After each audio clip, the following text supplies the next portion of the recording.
ગુજરાત ગવર્મેન્ટની પ્રિપેરેશન કરતા ઘણા બધા વિદ્યાર્થીઓની આતુરતાનો હવે અંત આવી ગયો છે. હા મિત્રો, તમે સાચું સાંભળ્યું. હું મિતેન બધા જ વિદ્યાર્થી મિત્રોનું સ્વાગત કરું છું અમારી ચેનલ ઓફિસર્સ ટાઈમમાં. મેં હમણાં કીધું કે ગુજરાત ગવર્મેન્ટની પ્રિપેરેશન કરતા બધા જ વિદ્યાર્થીઓની આતુરતાનો અંત આવી ગયો છે. તે હાલ હું કેમ કહી રહ્યો છું? કારણ કે જે તલાટીની પરીક્ષાની ભરતી હતી તેના માટેના જે નિયમો હતા, તેનો સિલેબસ હતો, તે હવે બહાર આવી ગયો છે. હવે નિયમો શું છે, સિલેબસ શું છે, જેથી સિલેબસ જાણ્યા પછી વિદ્યાર્થીઓ તૈયારી કેવી રીતે કરી શકે તેની બધી વિગતો આપણે આ વિડીયોમાં સમજવાના છીએ. સૌપ્રથમ આવી જઈએ કે એક્ઝામિનેશન ફી ઉપર, કે કોઈ પણ વિદ્યાર્થીએ જ્યારે તલાટીનું પેપરનું સબમિશન કરશે, એપ્લિકેશન માટે એપ્લાય કરશે, તે સમયે અમુક રકમની ફી ચૂકવવી પડશે. તે હજુ ડિફાઇન નથી કર્યું કે આટલી રકમ હશે, તે ફી ચૂકવવાની હશે. અને ત્યારબાદ જો તે પ્રિલિમરી પરીક્ષામાં 40% વધુ ગુણ, 40% અથવા તેનાથી વધુ ગુણ પ્રાપ્ત કરે છે તો તેને પોતાની ફી પરત મળે છે, રિફંડ થશે. અને જેના 40%થી ઓછા હશે તેની ફી મંડળ જમા કરી લેશે. આ એક મુખ્ય બાબત હતી.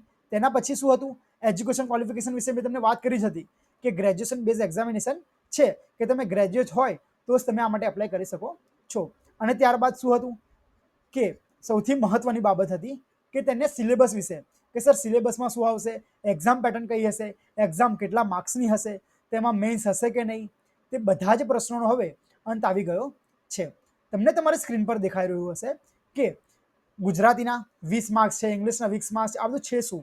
હવે જ્યારે તલાટીની પ્રિપેરેશન કરતા હતા તો 2016માં છેલ્લે પેપર લેવામાં આવ્યું હતું રેવન્યુ તલાટીનું.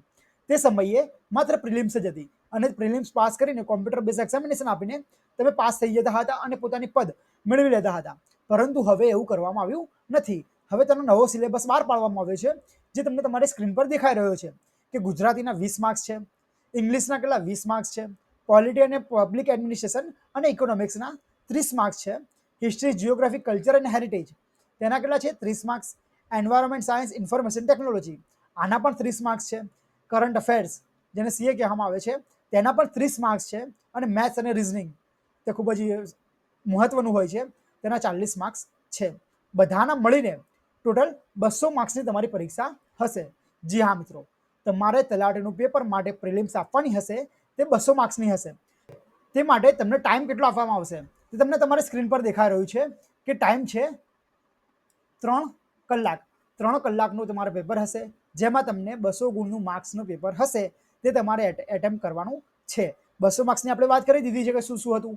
ગુજરાતીના 20 માર્ક્સ હતા, ઇંગ્લિશના 20 માર્ક્સ હતા, પબ્લિક એડમિનિસ્ટ્રેશન, પોલિટી, ઇકોનોમિક્સના 30 માર્ક્સ હતા, હિસ્ટ્રી, જીઓગ્રાફી, કલ્ચર અને હેરિટેજના 30 માર્ક્સ હતા, એન્વાયરમેન્ટ સાયન્સ અને ઇન્ફોર્મેશન ટેકનોલોજીના 30 માર્ક્સ હતા, કરંટ અફેર્સના 30 માર્ક્સ હતા, જ્યારે મેથ્સ અને રિઝનિંગના ટોટલ 40 માર્ક્સ હતા. માટે હવે ટોટલ 200 માર્ક્સનું પેપર હશે, જે તમારે 3 કલાકની અંદર પૂરું કરવાનું રહેશે. આ પેપરને આ સિલેબસ જોતા તલાટીના પેપરનો, રેવન્યુ તલાટીના પેપરનો આ સિલેબસ જોતા એમ જ લાગે છે કે સીસીની પરીક્ષા હતી તેનો જ કોઈ નોટિફિકેશન સમજાવી રહ્યો હોય, ત્યાંનું એક્ઝામ પેટર્ન સમજાવી રહ્યો હોય એવું જ લાગે છે, કે ત્યાંની ડાયરેક્ટ અહીંયા કોપી પેસ્ટ કરવામાં આવી છે.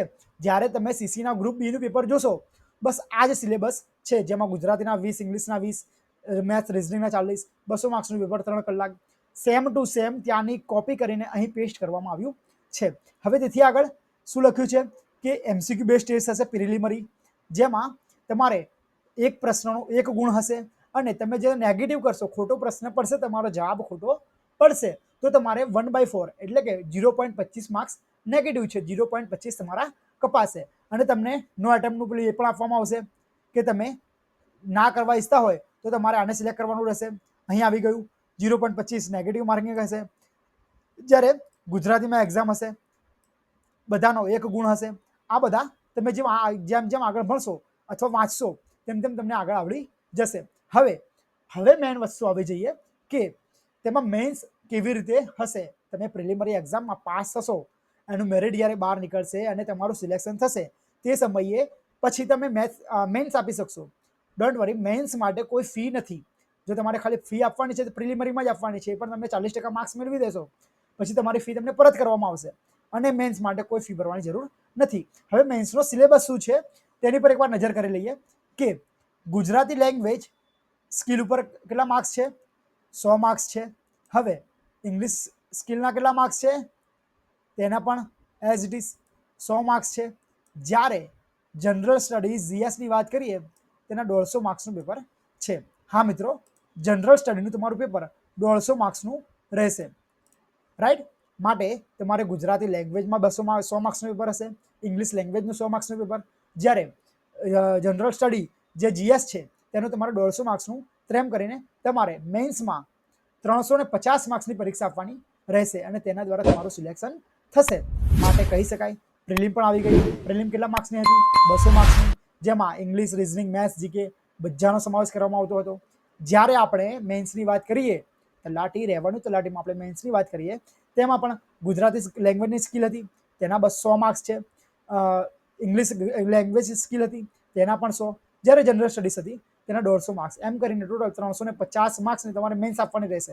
તેનો સમય તમને દેખાય છે કે 3 કલાક, 3 કલાક ને 3 કલાક. માટે 9 કલાકની અંદર અથવા તો 9 કલાકની અંદર તમારે 350 માર્ક્સનું લખવાનું રહેશે. ડોન્ટ વરી, આ બધા પેપર એક દિવસે નહીં હોય, માટે તેની માટે મૂંઝાવવાની જરૂર નથી. હવે આમાં નીચે સારું લખ્યું છે કે તમારે જે ગુજરાતીનું પેપર હશે, કે લખ્યું છે ગુજરાતીનું પેપર હશે એ સેકન્ડરી બેઝ ઉપર હશે, હાયર સેકન્ડરી બેઝ છે તેના લેવલ પ્રમાણે હશે. જ્યારે તમારે ઇંગ્લિશનું પેપર છે તે પણ હાયર સેકન્ડરી જે લેવલ છે તેના પ્રમાણે હશે. જે તમે ધોરણ 12 સુધી ભણી ગયા તે લેવલનું તમારું પેપર હશે. અને જીએસના પેપરમાં પણ તમને સારા પ્રશ્નો પૂછવામાં આવશે. તે મંડળ દ્વારા જણાવી દેવામાં આવ્યું છે. હવે આવી જઈએ કે મેઇન સિલેબસ ઉપર, કે તમારે ધારો કે ગુજરાતીનું લેંગ્વેજનું પેપર હશે 100 માર્ક્સનું, તેમાં શું પૂછવામાં આવશે? તો તેમાં શું છે? ટોટલ 100 માર્ક્સનું પેપર હશે, ગુજરાતી મીડિયમનું, 3 કલાક આપવામાં આવશે. હવે તેમાં નિબંધ હશે. કેટલા માર્ક્સનો હશે સાહેબ નિબંધ? 10 માર્ક્સનો નિબંધ હશે. વિચાર વિસ્તાર 10 માર્ક્સનું હશે. સંક્ષિપ્તીકરણ, જેને સમરી કહેવામાં આવે છે, તે પણ 10 માર્ક્સનું હશે. ગદ્ય સમીક્ષા 5 માર્ક્સનું હશે. પ્રચાર માધ્યમો માટે નિવેદનો તૈયાર કરવા, રિપોર્ટ્સ, તે પણ કેટલા? 10 માર્ક્સના હશે. હવે પત્ર લેખન, લેટર રાઇટિંગ હશે, તે પણ 5 માર્ક્સનું હશે. તે પણ 5 માર્ક્સનું હશે. પ્રચાર માધ્યમ માટે નિવેદનો માટે 10 માર્ક્સના હશે, જ્યારે ગદ્ય સમીક્ષા 5 માર્ક્સની હશે. હવે ચર્ચાપત્ર કેટલા માર્ક્સના છે? 10 માર્ક્સના છે. અહેવાલ લેખન, કે તમારે અહેવાલનું લેખન કરવું પડશે, એ પણ આશરે કેટલા? 200 શબ્દોમાં કરવાનું છે, તેના તમને 10 માર્ક્સ મળશે. જ્યારે ભાષાંતર, ઇંગ્લિશમાંથી ગુજરાતીમાં અનુવાદ કરવાનું હોય, તેના પણ 10 માર્ક્સ છે. જ્યારે ગુજરાતી વ્યાકરણ તમને આવડવું જોઈએ, તેના ટોટલ 20 માર્ક્સ છે. ગુજરાતી વ્યાકરણમાં કોનો સમાવેશ થાય છે? રૂઢિપ્રયોગોનો અર્થ અને તેના વાક્યમાં પ્રયોગો, કહેવતોનો અર્થ, સમાસ, છંદ, અલંકાર, શબ્દ સમૂહો, જોડણી, લેખન, સંધિ, વાક્યો માટેની અથવા વાક્યના પ્રકારો, વાક્યના પરિવર્તનો, તેનો સમાવેશ કરવામાં આવશે. આ બધું મળીને તમારે 200 માર્ક્સ, 100 માર્ક્સનું પેપર આપવાનું રહેશે. હવે તેની આગળ આવી જઈએ કે ઇંગ્લિશમાં તમારે 100 માર્ક્સનું પેપર હશે, 3 કલાકમાં આપવાનું છે. તેમાં તમારે કઈ બાબત ધ્યાનમાં રાખવાની છે, તો શું પૂછવામાં આવવાનું છે?